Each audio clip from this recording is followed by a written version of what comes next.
नवाज शरीफ भी जेल गए थे और पार्टी का मोराल भी डाउन हुआ था, लेकिन ऐसी सूरत हाल तब पैदा नहीं हुई थी। आपसे किबला मैं ये पूछना चाहता हूँ कि क्या आप जो गुफ्तगू फरमा रहे हैं इस वक्त कुछ ऐसे अफराद पीटीआई के आपकी पार्टी में पॉइंट आउट कर दिए गए हैं जो काम करने वाले अफराद को डीमोरलाइज कर रहे हैं, ये समझ रहे हैं आप? आपकी गुफ्तगू से मुझे समझ आई।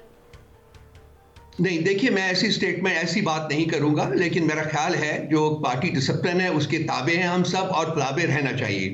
अगर पार्टी के किसी फैसले के ऊपर हम में से किसी को ऑब्जेक्शन है तो पार्टी फोरम्स मौजूद हैं जहां हम जाके इजहार ख्याल कर सकते हैं और अपने प्रपोजल्स जो है वो सबमिट कर सकते हैं। वही तमाम चीजें खान साहब के पास जाती हैं, लेकिन पब्लिक फोरम के ऊपर आके किसी किस्म की गुफ्तगू करना, पार्टी डिसीजंस के बारे में कोई गुफ्तगू करना वो मुनासिब नहीं है।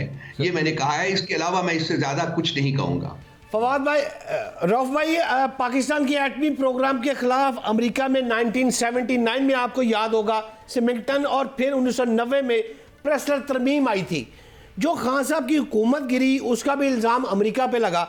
आपसे ये पूछना चाहता हूँ कि अब अमेरिका की हमायत में वहाँ से कोई कानून आएगा, वहाँ से कोई ख़त आएगा, ये इस पेशरफ जो सामने आ रही है, आप क्या समझ रहे हैं अमेरिका और खान साहब की राय को? ज़रा कंपैरिजन कर दें मुझे। देखिए, दो तीन बातें हैं इसमें, मैं दो सभी के ऊपर बात कर लेता हूँ। एक तो ये कि जी एक सियासी पार्टी होने के नाते हमने कभी अमेरिका से किसी किस्म की कोई रोल प्ले करने के बारे में नहीं कहा और ना ही कहेंगे। हम बिलीव करते हैं कि हमने अपने जो मसाइल हैं वो अंदरूनी तौर के ऊपर मुल्क के अंदर रह कर ही हल करने हैं, अपने इदारों के थ्रू ही हल करने हैं। नंबर एक बात। नंबर दो बात, अब जो पाकिस्तान में हुआ है पिछले 2.5 साल में, 3 साल में, ऑलमोस्ट 3 ईयर्स ना, वो तो सारी दुनिया के ऊपर आया है। लोगों, दुनिया की आंखें भी हैं, दुनिया के कान भी हैं, दुनिया बात भी करती है।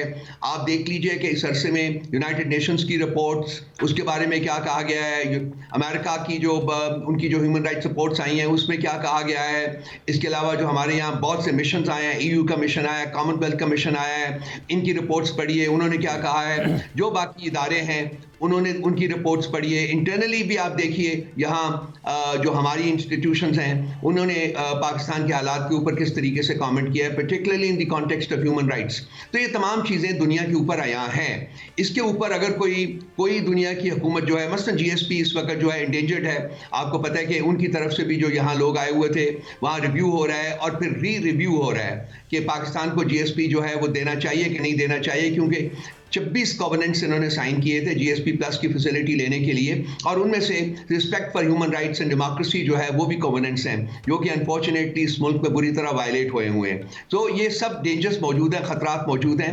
अब क्या होता है क्या नहीं होता वो जब होगा तो देखेंगे। यही कि क्या होता है क्या नहीं होता। ऐसे लग रहा है कि जैसे हम बात करें दुनिया के पावरफुल ममालिक की या फिर उनकी इन इदारों की जिनका आप जिक्र कर रहे हैं, यूरोपीय यूनियन हो जाए या फिर वो यूनाइटेड नेशन हो जाए, वो एक लिप सर्विस, एक जुबानी जमा खर्च तक का तो मामला लग रहा है, उससे ज्यादा का pressure it seems to be somehow that नहीं आ रहा या आएगा नहीं कि ह्यूमन राइट्स की सिचुएशन को बेहतर किया जाए पाकिस्तान में, क्योंकि वो तो जूं की तू है।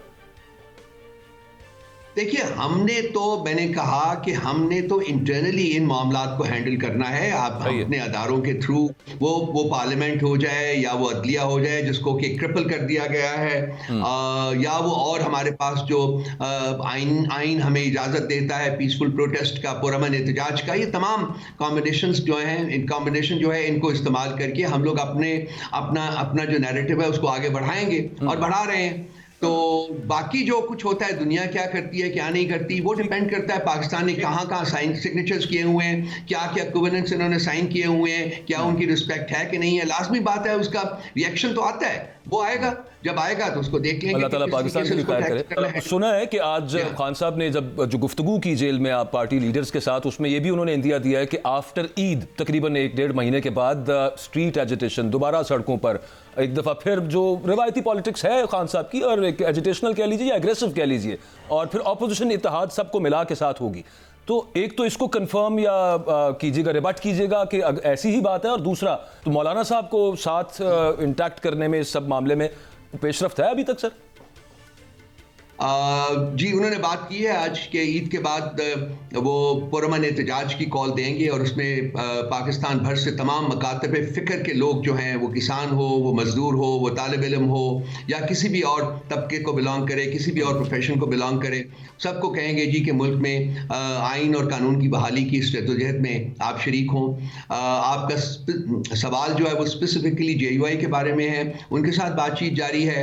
एक मिनिमम जो एजेंडा है उसके ऊपर तो वो एग्री कर चुके हुए हैं, वो है आइन की बहाली और मुल्क में जल्दी से जल्दी free fair and transparent election. ये दुरुस्त बात है रऊफ साहब। वो उनके साथ हमारी जी मैं ये इसमें साथ शामिल करना चाहता हूँ, एक प्रेशर टैक्टिक कह लीजिए या फिर जो आपकी जमात ने कहा था कि रेमिटेंसेस के हवाले से वो जो सिविल नाफरमानी की जो बाहर से शुरू होनी थी तहरीक, वो कामयाब नहीं हुई, उसका कोई इम्पैक्ट नहीं आया। अभी अल जजीरा के अंदर भी 2-4 रोज़ पहले इसी हवाले से खबर भी आई है कि $3 बिलियन इस जैन में और पिछले जैन में, मतलब बल्कि वो इंक्रीज हुए हैं एज कम्पेयर टू 2024 का जो जनवरी था और एक साल का ये वाला जो जैन का गुजरा है उसमें रेमिटेंसेस तो इंक्रीज हुए हैं, तो उसका तो कोई इम्पैक्ट नहीं आया या वो उसको फॉलो अप नहीं किया उसका तरीके।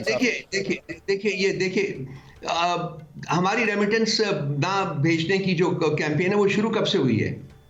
वो हुई है 1 फरवरी से। अब फरवरी के आप रिटर्न्स तो आ जाने देना, ओके, उसके बाद देखिएगा। अब पिछले साल तो हमने कॉल नहीं दी थी क्योंकि जो गवर्नमेंट के साथ मुज़ाकरात शुरू हुए थे तो उसको सस्पेंड कर दिया गया था। ओके, रऊफ भाई मेरा आपसे आखिरी सवाल है, आपका खानदान और आप सियासत को, पाकिस्तानी सियासत को अच्छी तरह समझते हैं। आप मौलाना फजलुर रहमान की बात कर रहे हैं, आप मुझे बता दें कि क्या मौलाना फजलुर रहमान को साथ मिलकर तहरीक शुरू हो सकती है और क्या आपको 100% एतबार है? पार्टी जो कहेगी उस पर मनो न अमल होगा, लेकिन मैं रऊफ भाई से पूछ रहा हूं जाती तौर पर, रऊफ भाई क्या कहते हैं? देखिए इस वक्त जो मुल्क के हालात हैं उनका तकाजा है कि तमाम वो लोग, तमाम वो पार्टीज, तमाम वो सियासतदान, तमाम वो तालिब इल्म, तमाम वो किसान मजदूर जो पाकिस्तान में आइन और कानून की बहाली में यकीन रखते हैं और ये यकीन रखते हैं कि पाकिस्तान में जमहूरियत होनी चाहिए, उनके ऊपर लाजिम है कि वो शरीक हों इस पुरअमन जद्दोजहद में। और JUI जो है वो उनमें से एक है, बड़ी पार्टी है, इन्फ्लुएंशियल पार्टी है। उनके जो चेयरमैन, उनके जो हेड हैं मौलाना फजलुर रहमान साहब का भी एक मकाम है, तो ये खुशाइंद होगा कि वो इस तहरीक में, इस पुरअमन तहरीक में शामिल हों। लेकिन देखना होगा कि उनकी प्रायोरिटीज कहाँ हैं, उनकी परम्यूटेशंस एंड कॉम्बिनेशंस किस तरीके से। भाई इधर उधर के जो राब्ते थे वो उनको तो अब हम खत्म ही समझे ना कि अभी तक कोई है। इधर उधर के राब्तों में जरा ऐड कर ले, मेरा ख्याल है भट्ट साहब बात कर रहे हैं जो पेशावर में मुलाकात हुई थी, आर्मी चीफ का जो जवाब आया उसके बाद कोई अगली मुलाकातों की तवक्को रखती है अभी भी तहरीक इंसाफ या छोड़ दी है? कल जुनेद साहब बैठे हुए थे एक प्रोग्राम में और उन्होंने उनसे यही सवाल पूछा गया था, तो उनके अल्फाज कुछ जवाब में ये थे कि जी अगर मैं ये कहूं कि राब्ते नहीं है तो वो झूठ होगा। ठीक, और फिर बिल्कुल ब्रीफली जाते हुए बता दें, सुना है कि ये 1, 2, 3, 4 खत भी आने हैं अभी इमरान खान साहब की तरफ से। आगे के खतों का तो मुझे नहीं पता जी, 3 आ गए हैं, ये खतूत 3 आए हैं। खान साहब के ऊपर डिपेंड करता है, उनका प्रेरोगेटिव है, अगर वो मुनासिब समझेंगे तो कोई और खत भी लिख देंगे। खत हैं क्या जी? खत में मुल्क के मसाइल को उजागर किया जा रहा है और मुल्क के मसाइल हल करने की जो तजावीज़ हैं वो सामने आ रही हैं, बड़ा पॉजिटिव अप्रोच है उनमें।